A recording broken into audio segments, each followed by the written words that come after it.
ಮಂಡಳಿಯ ಅಧ್ಯಕ್ಷರಾಗಿರ್ತಕ್ಕಂತಹ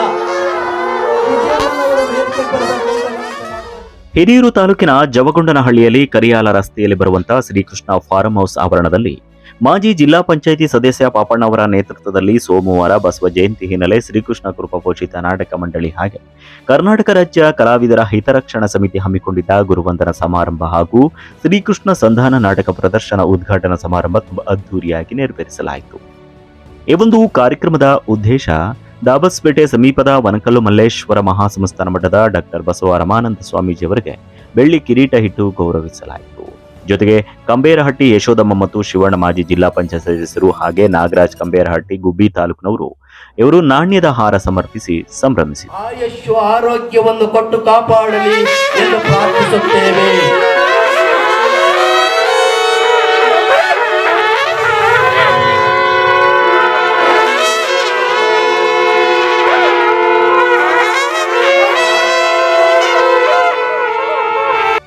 ಇನ್ನು ಈ ಅದ್ಭುತ ಕ್ಷಣಗಳನ್ನು ಕಣ್ತುಂಬಿಕೊಂಡ ವನಕಲ್ಲು ಮಠದ ಡಾಕ್ಟರ್ ಬಸವ ರಮಾನಂದ ಸ್ವಾಮೀಜಿಗಳು ಮಾತನಾಡಿ ಪಾಪಣ್ಣ ಅವರ ಸೇವೆ ಮೆಚ್ಚಿದರು. ಬಸವಣ್ಣ ಅವರು ತೋರಿಸಿಕೊಟ್ಟಿರುವಂತಹ ಇವ ನಮ್ಮವ ಎನ್ನುವ ಸಿದ್ಧಾಂತದೊಂದಿಗೆ ಬದುಕು ನಡೆಸೋಣ ಎಂದು ಸಲಹೆ ನೀಡಿದರು. ಇವನಾರವನೆಂದೆನಿಸದಿರಯ್ಯ, ಇವ ನಮ್ಮವನೆಂದೆನಿಸಯ್ಯ, ಕೂಡಲ ಸಂಗಮ ದೇವ ನಿಮ್ಮ ಮನೆಯ ಮಗನೆಂದೆನಿಸಯ್ಯ ಎಂಬಂತೆ ಅವರು ವನಕಲ್ಲು ಮಠದಲ್ಲಿ ಒಂದು ಸಂಕಲ್ಪವನ್ನು ಮಾಡಿದ್ರು. ಪೂಜ್ಯರ ಹಬ್ಬದ ಸಂದರ್ಭ, ಜಾತ್ರೆಯ ಸಂದರ್ಭದಲ್ಲಿ ಒಂದು ವಾಹನವನ್ನು ಕೊಡಿಸ್ತೀನಿ ಅನ್ನುವಂಥದ್ದು.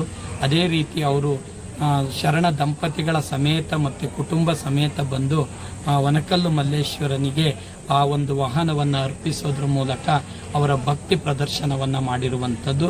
ಅದರ ಜೊತೆಗೆ ಈ ಒಂದು ಸ್ವಾಮೀಜಿಯವರು ಇಷ್ಟೊಂದು ವಿದ್ಯಾಭ್ಯಾಸವನ್ನು ಮಾಡಿದರೆ ಪೂಜ್ಯರಿಗೆ ಒಂದು ಆ ವಿದ್ಯಾಭ್ಯಾಸಕ್ಕೆ ತಕ್ಕಂತೆ ಒಂದು ಬೆಳ್ಳಿ ಕಿರೀಟ ಅರ್ಪಣೆಯನ್ನು ಮಾಡಬೇಕು ಅಂದ್ಬಿಟ್ಟು ಪಾಪಣ್ಣನವರ ಅಭಿಮಾನಿ ಬಳಗ ಮತ್ತು ಕಲಾವಿದರ ಬಳಗ ಮತ್ತು ಸದ್ಭಕ್ತರೆಲ್ಲರೂ ಒಟ್ಟಿಗೆ ಸೇರಿ ಪಾಪಣ್ಣನವರ ಒಂದು ಭಕ್ತಿ ಪ್ರೀತಿ. ಈ ಸಂದರ್ಭದಲ್ಲಿ ಹರ್ಷವನ್ನು ವ್ಯಕ್ತಪಡಿಸಿ ಮಾಜಿ ಜಿಲ್ಲಾ ಪಂಚಾಯಿತಿ ಸದಸ್ಯ ಸಿಬಿ ಪಾಪಣ್ಣ ಮಾತನಾಡಿ ಸ್ವಾಮೀಜಿ ಅವರ ಸಮಾಜದ ಸಂಘಟನೆ ಬಗ್ಗೆ ಹರ್ಷ ವ್ಯಕ್ತಪಡಿಸಿದರು. 25 ಪದವಿಗಳನ್ನು ಪಡೆದಿದ್ದಾರೆ. ಮಠದಲ್ಲಿ ಬಡಮಕ್ಕಳ ಶಿಕ್ಷಣ ಹಾಗೂ ದಾಸೋಹಕ್ಕೆ ಒತ್ತು ನೀಡಿದ್ದಾರೆ. ನಿಜಕ್ಕೂ ನಮಗೆಲ್ಲ ಪ್ರೇರಣೆ ಎಂದು ಕೃತಜ್ಞತೆ ಸಲ್ಲಿಸಿದರು. ಈ ಒಂದು ಚಿಕ್ಕ ವಯಸ್ಸಿನಲ್ಲಿ ಏನು ವನಕಲ್ ಮಠ ಸಂಸ್ಥಾನದ ಪೀಠಾಧ್ಯಕ್ಷ ಅಂತ ಪರಮ ಪೂಜ್ಯ ರಮಾನಂದ ಸ್ವಾಮೀಜಿ, ಡಾಕ್ಟರ್ ರಮಾನಂದ ಸ್ವಾಮೀಜಿ ಏನಿದ್ದಾರೆ, ಅವರ ಮಠಕ್ಕೆ ಹೋದಂಥ ಸಂದರ್ಭದಲ್ಲಿ ಅವ್ರು ಮಾಡ್ತಕ್ಕಂಥ ಸೇವೆ, ಸಮಾಜ ಸೇವೆ, ಗೋಗಳನ್ನು ಸಾಕ್ತಕ್ಕಂಥದ್ದು, ಬ್ರಾಹ್ಮಣೇತರ ಒಂದು ಸಂಸ್ಕೃತಿ ಪಾಠಶಾಲೆ ಅಂದರೆ ಉನ್ನತ ವರ್ಗ ಏನು ಸೀಮಿತ ಆಗಿತ್ತು, ಈ ನಾಡು ಕಂಡಂಥ ವಿದ್ಯಾಭ್ಯಾಸ ಉನ್ನತ ಮಟ್ಟಕ್ಕೆ ಮಾತ್ರ ಸೀಮಿತ, ಅನ್ಯ ವರ್ಗ ಏನು ಕಲಿಬಾರ್ದು ಅಂತ ಇತ್ತು, ಅದನ್ನು ಮೀರಿ ಸಂಸ್ಕೃತಿ ಪಾಠಶಾಲೆಯನ್ನು ವನಕಲ್ ಮಠದಲ್ಲಿ ಸ್ಥಾಪನೆ ಮಾಡೋದು ನನಗೆ ಭಾಳ ಸಂತೋಷ ಆಯಿತು.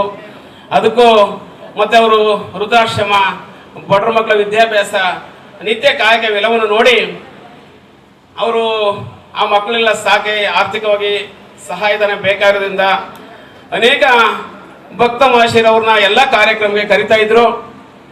ಒಂದೇ ದಿವಸ ಚಿತ್ರದುರ್ಗ ಜಿಲ್ಲೆ, ಈ ಕರ್ನಾಟಕ ರಾಜ್ಯದಲ್ಲಿ ನಮ್ಮ ಕಾಡುಗೊಲ್ಲ ಸಮಾಜ 45 ತಾಲೂಕಲ್ಲಿ ನಾವು ವಾಸ ಮಾಡ್ತಾ ಇದ್ದೀವಿ. ಎಲ್ಲ ಕಡೆ ಆಹ್ವಾನವನ್ನು ಕೊಡ್ತಾ ಇದ್ರು ರಮಾನಂದ ಸ್ವಾಮೀಜಿಯವರಿಗೆ.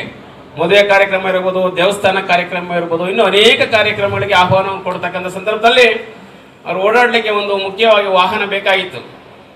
ಹಾಗಾಗಿ ವನಕಲ್ ಮಠದ ಮಲ್ಲೇಶ್ವರ ಸ್ವಾಮಿ ಜಾತ್ರಾ ಮಹೋತ್ಸವ ದಿವಸ ನಾನು ಮಾತನ್ನು ಕೊಟ್ಟಿದ್ದೆ, ಬರ್ತಕ್ಕಂಥ ಜಾತ್ರೆ ಸಂದರ್ಭದಲ್ಲಿ ನಾನು ನಿಮಗೆ ಒಂದು ವಾಹನವನ್ನು ಕೊಡಿಸ್ತೀನಿ ಅಂತ.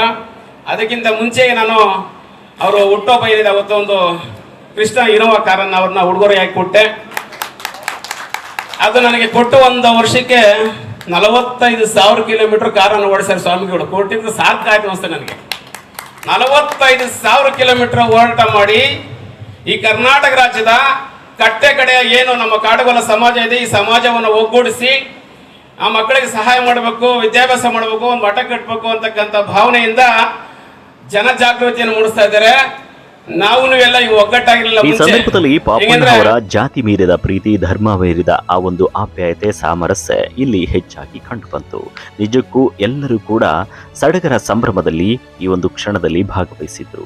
ಈ ವೇದಿಕೆ ಕಾರ್ಯಕ್ರಮದ ನಂತರ ನಡೆದ ಶ್ರೀಕೃಷ್ಣ ಸಂಧಾನ ನಾಟಕದಲ್ಲಿ ಕೃಷ್ಣನ ಪಾತ್ರದಲ್ಲಿ ಅಭಿನಯಿಸಿದ ಮಾಜಿ ಜಿಲ್ಲಾ ಪಂಚಾಯಿತಿ ಸದಸ್ಯ CB ಪಾಪಣ್ಣ ಅವರು ಅದ್ಭುತ ಪ್ರದರ್ಶನ ನೀಡಿ ಪ್ರೇಕ್ಷಕರ ಮನಗೆದ್ದರು. ಹಸ್ತಿನಾವತಿಗೆ ಹಿಂದಿರುಗಿದರು. ವಿರಾಟನ ಪುತ್ರಿಯೊಡನೆ ಅಭಿಮನ್ಯು ಆಗುವಾಯಿತು. ಧರ್ಮರಾಯರು ತಮಗೆ ಬರಬೇಕಾದ ಅರ್ಧ ರಾಜ್ಯವನ್ನು ಕೊಡುವಂತೆ ಕೇಳಲು ಯುಧಿಷ್ಠರನು ತಮ್ಮ ಗೃಹಪುರೋಹಿತರಾದ ಧೌಮ್ಯನನ್ನು ದುರ್ಯೋಧನ ಬಳಿಗೆ ಸಂಧಿಗಾಗಿ ಕಳಿಸಿದನು. ಹೋದರೆ ಮಧೋನ್ಮತನಾದ ದುರ್ಯೋಧನನು ಸಂಧಿಗೆ ಸಮ್ಮತಿಸಲ್ಪಡಿ ಯುದ್ಧವೇನೋ ಅನಿವಾರ್ಯವಾಗಿ ಒಂದು ಒದಗಿದಂತಿದೆ. ಪುನಃ ಯುದ್ಧವೇ? ಹಾಗಾದರೆ ನಿಮ್ಮ ವಿಶ್ರಾಂತಿ ದಿನಗಳಿನ್ನೂ ಕಳೆದು ಹೋದವು. ಗೋಪಿಕಾಂಗನೀಯರ ಕಟಾಕ್ಷ ಚಂದಿಕೆಯನ್ನು ತ್ವಯಿತು ದ್ವಾರ್ಕ ಸಂಶಯದಲ್ಲಿ ಮಲಗಿ ಆರ್ಯಮಚಿತ ಕಣ್ಣುಗಳಿಂದ ಅನಂತ ಭಾಗದ ಹಗಲು ದಿವಸನ್ನು ಕಾಣಲು ನಿಮಗಿನ್ನು ಸಾಧ್ಯವಿದೆ ಪ್ರಿಯಾ ದೇವಿ. ಸ್ವಾಮಿ, ಲೋಕ ಸೇವೆ ಅರ್ಕೆಯನ್ನು ಹೊತ್ತಾಗಲಿ ಆ ನನ್ನ ವಿಶ್ರಾಂತಿ ದಿನಗಳು ಕೊನೆಗೊಂಡವು. ಆದರೆ ನಾನು ಅದಕ್ಕಾಗಿ ಇದೇ ಸಂದರ್ಭದಲ್ಲಿ ಸಂಗನಹಳ್ಳಿಯ ಬಸವ ಮಹಾಲಿಂಗ ಸ್ವಾಮೀಜಿ, ಶಿಕಾರಿಪುರದ ಚನ್ನಬಸವ ಸ್ವಾಮೀಜಿ ಹಾಗೆ ಹನುಮಂತಪುರದ ನಾಗೇಂದ್ರ ಸ್ವಾಮೀಜಿಗಳು, ಐರಣಿಯ ಗಜದಂಡ ಸ್ವಾಮೀಜಿ, ಹೊಳಲ್ಕೆರೆ ಮಠದ ತಿಪ್ಪೇರುದ್ರ ಒಂಟಿಕಲ್ಲು ಸ್ವಾಮೀಜಿ, ಇನ್ನು ರಾಮೇನಹಳ್ಳಿಯ ಸಿದ್ದಲಿಂಗ ಸ್ವಾಮೀಜಿ, ಹರಿಹರದ ಬಸವರಾಜಯ್ಯ ಸ್ವಾಮೀಜಿ, ದಾವಣಗೆರೆಯ ವಿರಕ್ತ ಮಠದ ಬಸವಪ್ರಭು ಸ್ವಾಮೀಜಿಗಳು ಸೇರಿ ಬಸವ ಹರಳಯ್ಯ ಐಮಂಗಲ ಸ್ವಾಮೀಜಿ, ಚಿಕ್ಕನಾಯಕನಹಳ್ಳಿಯ ಮಂಜುನಾಥ್, ಹರಿಕಥಾ ವಿದ್ವಾನ್ ಲಕ್ಷ್ಮಣದಾಸ್, ಚಿಕ್ಕಣ್ಣ ದೇವರಟ್ಟಿ, ಹಾಗೆ ಚಿಕ್ಕಣ್ಣ ಪ್ರಧಾನ ಅರ್ಚಕರಾದ ಪಾಪಣ್ಣ, ಅಮ್ಮನಹಟ್ಟಿ ಗೋಪಾಲಣ್ಣ, ಗೋಪಾಲ ಸ್ವಾಮಿ ಸೇರಿದಂತೆ ಹಲವರು ಉಪಸ್ಥಿತಿ ವಹಿಸಿದ್ರು.